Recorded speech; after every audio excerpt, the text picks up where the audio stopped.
মালদার গাজলের দেউতলা এলাকায় হিয়াখোর গ্রামে 512 নম্বর জাতীয় সড়কে এক অজানা গাড়ি ধাক্কা মারল টোটোকে।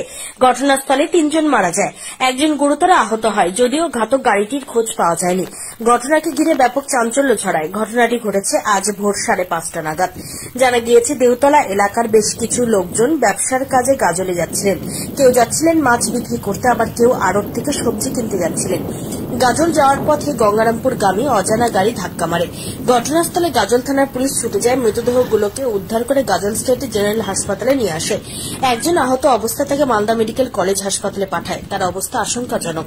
ওই মৃত 3 জনের নাম নিজামুদ্দিন শেখ, বয়স 55, ললিত ভুইমালি, বয়স 60, আলতাফ হোসেন, বয়স 42। আহত ওই ব্যক্তির নাম শামসুদ্দিন শেখ, বয়স 60।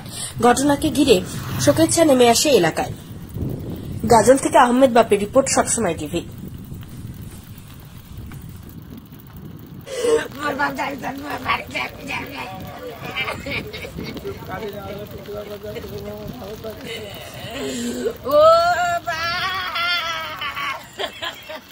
বিষয়টা বললে আমাদের গাজল ব্লক তৃণমূল ট্রেড ইউনিয়ন কংগ্রেসের অধীনে গাজল ব্লক গেটে যে আমাদের অটো শ্রমিক ইউনিয়ন আছে, সেই ইউনিয়নেরই সদস্য। এটা হাই স্পিড একটা সাদা যে ইলেকট্রিকের এই যে চার্জার যে বেরিয়েছে, সেই গাড়ির ইনি মালিক এবং ইনি নিজেই চালাতেন। তার নাম হচ্ছে আলতাফ।